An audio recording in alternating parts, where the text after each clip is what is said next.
Hello everyone.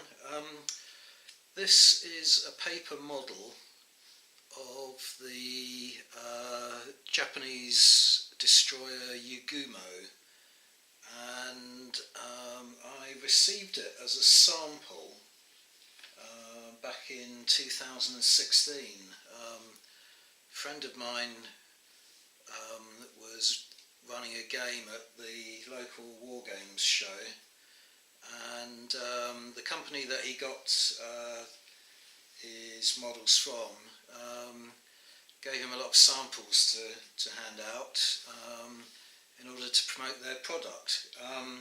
It's from an American-based company called Topside Minis. Their website is www.topsideminis.com. I'll put a description of that down below in the comments box. But basically, cut a long story short, I was quite drawn to these models, and having recently sorted out my finances, I thought I'd give myself a bit of a treat. So I purchased one of their sets. Now they do a whole range of models from the Battle of Tsushima during the Russo-Japanese War through to all the classic Second World War battles, but I thought I would go for the Battle of Jutland. So I bought their entire Jutland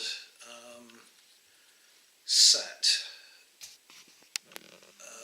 There are hundreds of models in the set. I'm slowly starting to put them all together. I'll explain a little bit more about that in a moment. But here are some of the ones that I've got together already.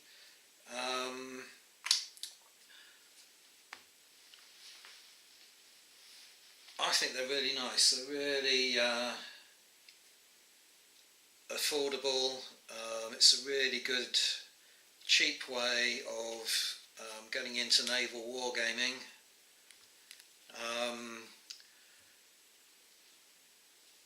Obviously, the aesthetic appeal of model ships isn't there, but the actual artwork of these paper models is superb. Let's get this top one out here and show you a little bit more closely. So this is the Queen Elizabeth class battleship Malaya.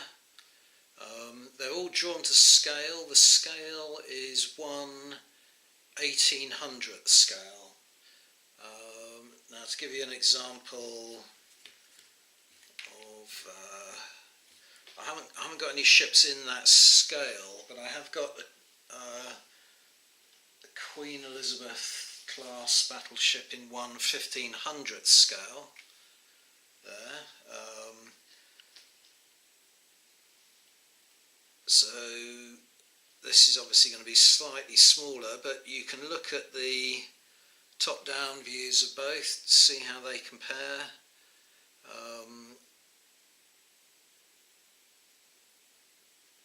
Topside Minis seem to have got it fairly accurately portrayed, and when you imagine the amount of research that has to go into their entire product range, that's pretty phenomenal, I think. The colour of the sea is a little bit, I would say that's a kind of an American interpretation, because they're so predominantly used to fighting naval battles in the Pacific, which is why I put it on this. I've laid out this cigar box battle box mat to display these on.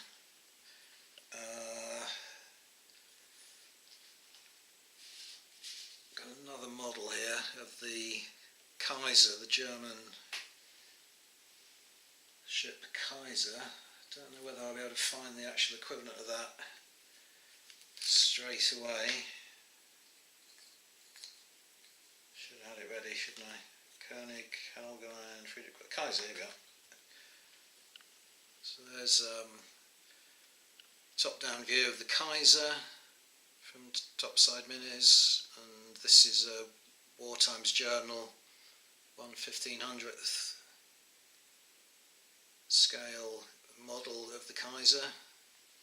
So you can see how accurately the two copy one another.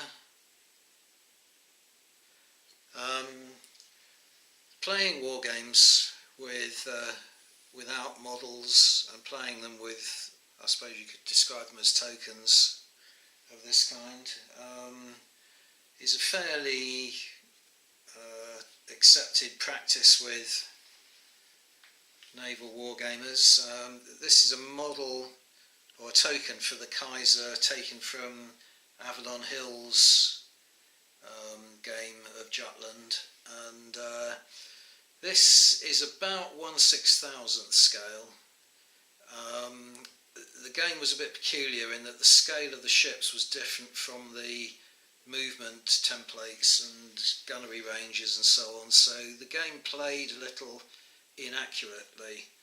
Now that gets me on to a point about these Topside Mini models, is that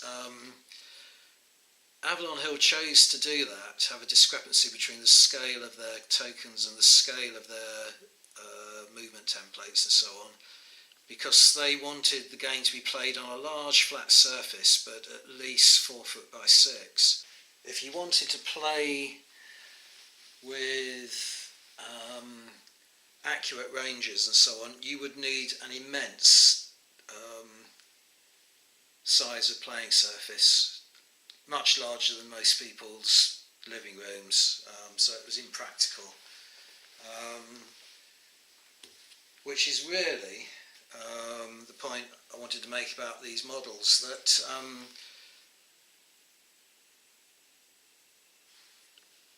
it's such a huge fleet and such a large scale that you're never realistically going to be able to play the Battle of Jutland in its entirety using these models. I mean, what you're going to have to restrict yourself to doing is playing the battle, reenacting the battle in parts,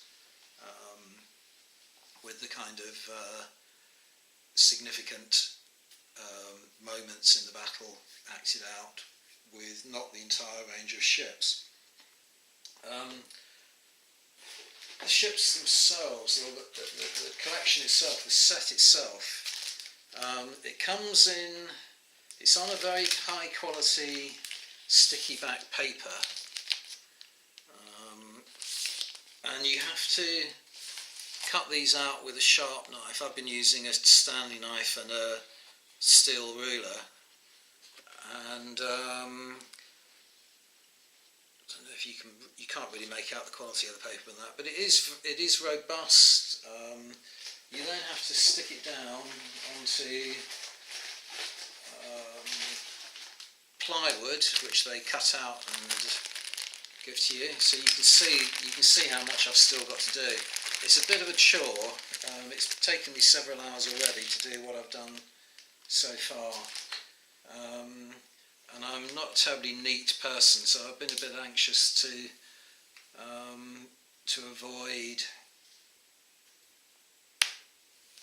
tears and miscuts and so on. But once you've got it cut out and you go to stick it down on the plywood, it's the sort of paper that you can actually, if you make a mistake or you misalign it, you can easily peel it off and have another go, and it seems to tolerate that. So having gone through the whole lot, I'll be quite happy when I've finished it, but I can't see myself ever being able to play a game with all these pieces. I mean, it goes down to the actual absolute minuscule level of detail. There's a tiny little token here for a sub, German sub U-boat. You have lots of, not lots of, but you have all the appropriate scout planes and so on. I think these are at a different scale Not entirely sure. These might be a different scale to the warships. I can't see. Can you? I don't know. Might be a different scale. The German side have a whole host of airships and zeppelins, and with these, you have two rectangular depictions of each airship, and one is a top-down view and the other is a profile view, and you have to put them on the same piece of plywood. And I was wondering whether you could even play them. I don't know whether they'd stand up. Maybe not. Might not stand on their end. But yeah, I'm really pleased with all these. And whilst a conventional naval war game might be out of the question, using them, I think this is going to be a very good way to maybe have a discussion on my YouTube channel about the Battle of Jutland, because I can use the models to present them in a different way than I could if it was a three-dimensional model. I mean, if you are playing with them as well, you have the option of turning them over so that ship identity is concealed until the ships are spotted, maybe. It might even be possible to play games when they're used as chits. I don't know. Play some kind of card game with them, or make up your own kind of rules for a game like that. So there's lots of possibilities there. Cost-wise, I didn't go into the cost, but it's a massive saving. Massive saving. I've lost the model of the Kaiser now temporarily. There it is. So the entire set, Topside Minis, and they give you a detailed layout of the orders of battle and so on for Jutland. It's all these ships, and then they give you a kind of inventory of the set. So you can see there's 1, 2, 3. It's double-sided paper, printed on double-sided. There's 6 pages with all the ships on. This whole set goes for $119. So that's equated with the postage to English pounds when I purchased them of £134.56. It sounds a lot, but just one model, not this particular 1/1500th model of the Kaiser, but a 1/1800th scale model from Wartime Journal would set you back $16.75 just on its own. A larger ship like the Queen Elizabeth, and 1/1800th, which is smaller than this, remember, this is 1/1500th, that would cost you $23.25. So to buy an entire Jutland set in 3D would cost you an absolute fortune. You'd have to take out a mortgage to do it. On top of the price I had to pay, I did get clobbered for customs when it came into the country. So I had to go down to the depot and pick it up and pay another £34 in handling charges and customs duty.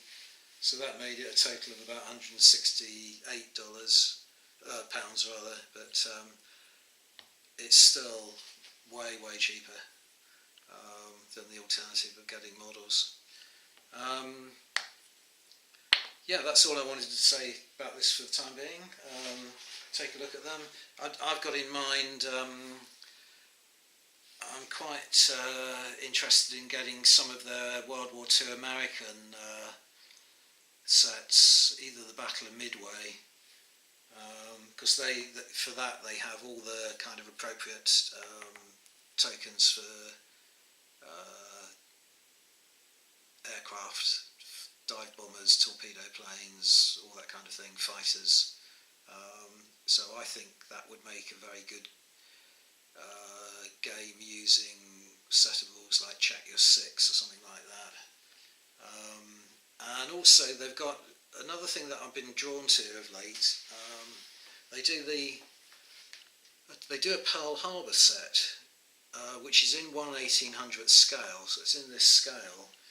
And I've noticed that Tiny Wargames have got a nice, really lovely mat that's about I think it's about 6 foot by 8 foot wide of Pearl Harbor. But unfortunately I haven't been able to get out of them what scale that mat is. It would be really nice, wouldn't it, if these models went with that mat. But because it's a way off in the future, I did inquire of Tiny Wargames, and they weren't, I have to admit, they weren't that helpful. Basically they just replied that it can be whatever scale you want it to be.